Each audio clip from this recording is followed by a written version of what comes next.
Assalamu alaikum, shalom alaikum, Ahmad al-Maalighi, the Egyptian peace activist. I strongly believe that religion is between man and his God. So I will never ever judge anyone according to their belief system or religion or race or color or anything. It's not my place. But today I'm going to speak about religion. And in Genesis, the Old Testament, Genesis chapter 12:3, the meaning of it that says that Allah subhanahu wa ta'ala, God, will bless who blesses Israel and curse who curses Israel. And until 2 weeks ago, I wanted to give up my activism, and I said enough is enough. And I read this verse, and everything changed. Let me take you from the beginning quickly. 5 years ago, I started my activism and advocacy for Israel. So the first thing that happened when I announced it and worked on it, I lost my friends from school, from college. No one wants to speak with me.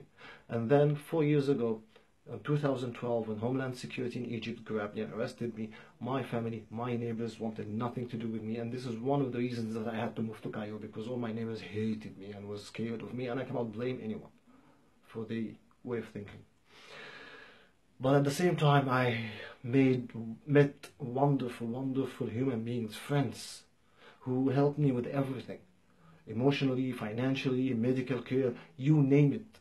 Introductions, opportunities, everyone wants to help. Everyone comes to me on Facebook and says, Ahmed, how can I help you? What do you need? Do you need money? Do you need this? Do you need that? Wow. So I felt safe. This is what kept me going on for the 5 years, is the amazing, amazing friends that I have from Israel and beyond. Anyway, when I went to apply for the American visa, of course it's not easy, it's almost impossible for an Egyptian to get the US visa. You have to have a sufficient bank account, a decent job, a regular income. You have to give them all the proof that you will not break your visa and you will come back to Egypt. For me, I had none of these. I had nothing. Only 2 letters of recommendations. One from Mr. Steve Lind, the editor-in-chief of the Jerusalem Post, and I'm grateful for Steve for everything that he did for me. And the Israeli ambassador, Savir, he also wrote a wonderful letter of recommendation about my part and role in Yalla leaders. And this is what I gave the American Embassy and the US State Department. And guess what? They gave me a 5 years visa. I received my visa, my passport, on March 27, 2014. March 27. And it's the anniversary of signing the peace treaty between Egypt and Israel. I was like, wow, that's a sign from Allah subhanahu wa ta'ala. This is a sign from God. And then I went to the US.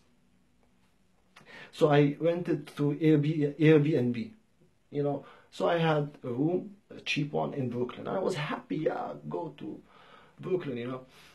Anyway, I went there, I got my room, I was unpacking, I opened the closet, and guess what? I found a hat that written on it, Israel bonds. From all the thousands and thousands of rooms all over the United States and Brooklyn and New York City, I end up with the room that was an Israeli before me in.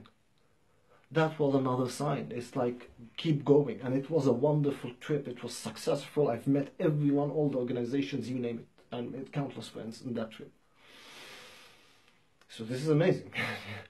This is like as if God, Allah subhanahu wa ta'ala, pushing me forward. Then when I went to do my Holocaust research, when I arrived in Germany for the first time, a friend of mine, she's like a guardian angel, my guardian angel, and she brought me a painting from a Holocaust survivor. His name was Max Mannheimer, and I didn't know the man. So I searched him and Googled him, and his story was heartbreaking. Anyway, so I went to Dachau, the very first concentration camp that was built by the Nazis back in 1933. And guess what? From all the tour guides that in Dachau, many of them, I end up with the one who knows Max Mannheimer personally, and she takes care of him every weekend, and I couldn't believe myself. I just got his painting, I didn't know the man. And when I go to Dachau, I end up with the tour guide that knows Max Mannheimer, and she helped me to meet with him, and I met with him, and he's a fascinating, amazing guy. So this is signs from Allah subhanahu wa ta'ala to keep going. So I'm not gonna give up, and I don't care what others say about me, because my work speaks for itself. And I feel now that Allah subhanahu wa ta'ala, with all these signs, with everything that happened to me, that I am blessed. And I am blessed because, not just because of my choices and being honest, but also because I blessed Israel, because I advocate and defend Israel's every right to exist. So yes, whoever blesses Israel will be blessed. Alright? So, for all my fellow Muslims and Arabs, please take a step back, listen, understand, think. Reach out to the Jews, to the other side. Trust me, Jews from the outside, they look tough.